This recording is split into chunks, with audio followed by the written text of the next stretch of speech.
வணக்கம். ஸ்ரீ சிவசூர்யா ஜோதிட வித்யாலயம் வழங்கும் காலச்சக்கரம். நான் சிவசூர்யா செந்தில்குமார், கோவில் நகரம், கும்பகோணத்திலிருந்து. பாருங்கள், ஒவ்வொரு மனிதனுக்கும் ஒரு யோகம் இருக்குங்க. யோகம் இல்லாத மனிதனே கிடையாது அப்படிங்கிறத நம்ம இப்போ ஏன் அப்படின்னா, வெறும் யோகத்தை பற்றி போடுறோம்னா, சின்ன சின்ன யோகங்கள் கூட உங்கள் வாழ்வாதாரத்தை உயர்த்தி நிப்பாட்டும். நீங்கள் துவண்டு போகும்போதெல்லாம் இந்த யோகம்தான் உங்களை கை கொடுத்து தூக்கி விடும். அதனால தான் யோகத்தை பற்றி போடுறேன். உங்கள் ஜாதக அமைப்பில் உங்கள் ஜாதக கட்டத்தை எடுத்து பாருங்கள், இந்த மாதிரிலாம் அமைப்புகள் உங்களுக்கு இருக்குதா அப்படின்ட்டு. ஏன்னா ஏதோ ஒரு யோகம் ஒரு மனிதனை வாழ்வாதாரத்தில் முன்னுக்கு கொண்டு வந்துடும். அதுபோல் இந்த பதிவில் நம்ம என்ன பார்க்க போகிறோம் அப்படின்னா, முசல யோகம். முசல யோகம் அப்படின்னா, உங்கள் ராசி கட்டத்தில் 12 ராசி கட்டத்தில் எல்லா கிரகம்னா ராகு கேதுவை விட்டுருங்க. ஏன்னா அவங்கள நிழல் கிரகம்னு சொல்கிறோம். அதனால் அவங்க 2 பேரையும் விட்டுட்டு பாக்கி இருக்கக்கூடிய 7 கிரகம், சூரியன், சந்திரன், செவ்வாய், புதன், சுக்கிரன், சனி, குரு பகவான், இவங்க 7 பேரும் ராசி கட்டத்தில் உபய ராசின்னு சொல்லக்கூடிய, அதாவது மீனம், கன்னி, மிதுனம், தனுசு, இந்த 4 ராசி மண்டலத்தில் இந்த கிரகங்கள் 7 பேரும் அடைபட்டுட்டாருன்னு வச்சுங்க. அதாவது 7 கிரகம் இந்த 4 ராசி மண்டலத்தில் மட்டும் இருக்கணும்.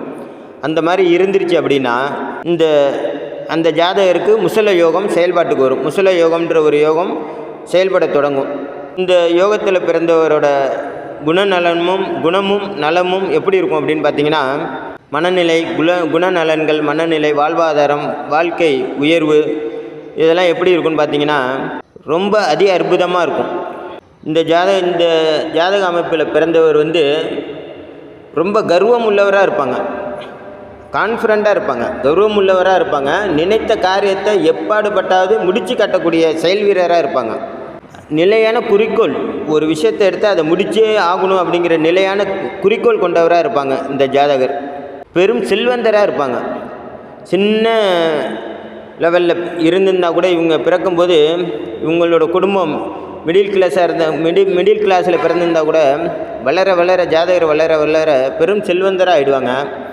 பலவிதமான தொழில்களை செய்பவராக இருப்பாங்க. அதாவது ஒரு 3 தொழிலுக்கு மேற்பட்ட தொழில்களை செய்பவராக இருப்பார். அதே போல் எல்லா தொழிலுமே சக்ஸஸ்ஃபுல்லாக போகும். பல பேரை வச்சு வேலை வாங்கக்கூடிய திறமை வாய்ந்தவராக இருப்பாங்க. அதை விட ரொம்ப முக்கியமான விஷயம், இந்த ஜாதகரோட அமைப்பு எப்படி இருக்குன்னு பார்த்தீங்கன்னா, தொழிலாளிக்கு நல்ல முதலாளியாக இருப்பார். தொழிலாளிகளின் கஷ்டத்தை புரிஞ்சுக்கிட்டு அவங்களுக்கு தேவையானதை செய்யக்கூடிய நல்ல முதலாளியாக இருப்பார். அதுதானே ரொம்ப முக்கியம். இந்த மாதிரி உங்கள் ஜாதகத்தை எடுத்து பாருங்கள். உங்கள் ஜாதக கட்டத்தில் இந்த மாதிரி அமைப்பு இருந்தால் கண்டிப்பாக நீங்கள் ஒரு நாள் ஒரு தொழிலை ஆரம்பிச்சிங்கன்னா பெரிய லெவலுக்கு போய்டும். சக்ஸஸ்ஃபுல் மனிதராக வாழ்வீங்க, பொருளாதாரத்தில் முன்னேறிடுவீங்க.